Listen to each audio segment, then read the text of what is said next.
pour la création de matière, en conscience que l'être peut créer de la matière, mais que ce n'est pas la matière qui crée l'être. Même si on reconnaît que nous sommes dans une ère de mondialisation qui est basée sur la matière. Même si elle est basée sur la matière, ce sont tous les êtres que nous sommes qui faisons un mouvement à cette matière. Mais nous n'avons pas besoin de la matière pour être.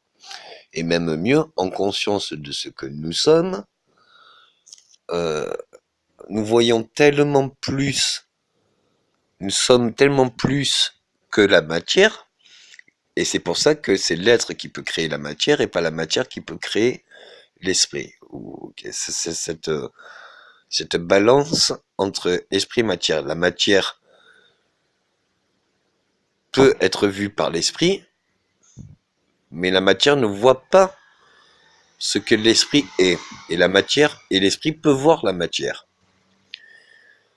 Mais on ne la voit que sur un écran abstrait, parce que on ne voit pas le subtil de la matière. Mais on peut le voir. Ce que je veux dire, c'est que quand on voit un objet de pierre, on ne voit que sa constitution matérielle. Mais une pierre à un certain endroit pourra nous donner ou faire sentir ce qu'il a constitué. Elle n'est pas que constitution, elle a été de constitution. Ce que je veux dire par là, c'est que quand on voit une pierre qui est rivière ou non, quand on voit une pierre qui a été polie, eh bien, on ne voit pas la pierre, on voit la pierre polie. Et même si on voit qu'une pierre polie et qu'on ne voit pas qu'elle est polie, elle est polie, et parce qu'elle a été polie, c'est ou par l'eau, ou par le vent, ou autre, l'érosion. Donc ce que je veux dire, c'est qu'on peut voir aussi bien l'érosion de la pierre que la pierre en elle-même. Quand on voit l'érosion, on ne voit pas l'instant de la pierre, on voit l'histoire de la pierre. Et il est très important comme cela de comprendre cet espace et échelle-temps. À l'instant, on analyse ce qui nous perçoit, ou ce que l'on perçoit, on l'analyse, mais il y a eu une continuité, c'est-à-dire que dans 1000 ans, ça ne sera plus, et il y a 1000 ans, cela n'était pas encore. À l'instant, cela est comme on le pense. Mais on ne le pensera pas, on ne l'a pas pensé comme ça au passé, et on n'en déduit pas tout au futur. Ce qu'on déduit au futur, on peut ne pas l'assimiler à présent. Il est important de voir cette échelle de temps, car il y a une conscience que, une fois qu'on a pris conscience de cela, on peut se rendre compte de notre propre matière qui nous constitue. Quand on regarde sa conscience, on ne regarde pas que l'instant qui est présent. Mais en conscience de comment on a regardé la pierre, on va regarder la continuité de l'esprit qui nous a constitués. On voit bien que la matière qui nous a constitués, ou comme on constituait la matière, tant qu'on était vers une évolution, une élévation de soi, eh bien, on grandissait. Le problème, c'est que on comprend et on voit que l'on vieillit qu'une fois qu'on a fini de grandir. Mais par l'esprit, l'esprit peut grandir encore. Si on n'accepte pas, ou si on ne nourrit pas à ce que l'esprit grandisse encore, eh bien on vieillit. De nos os, de nos sens de circulation et autres, et de nos musculatures. Mais si nous grandissons l'énergie propre de notre esprit, et qu'on se nourrit de cette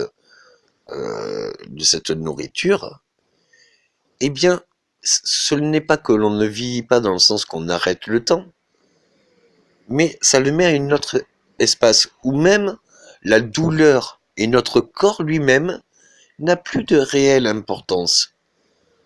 C'est ce qui donne comme si c'était juste la forme de la pierre.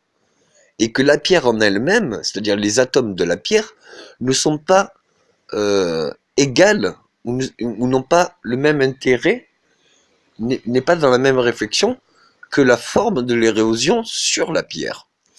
Eh bien, nos consciences, c'est un peu cela, c'est-à-dire que une fois qu'on retrouve l'essence même qui nous habite, parce que nous sommes habités par des forces inconscientes, une fois qu'on en prend conscience, ce n'est pas quelque chose que l'on peut toucher ou s'approcher, mais plus on s'approche de soi, et plus on se rend compte pas de qui nous sommes, mais de ce que a constitué toute vie.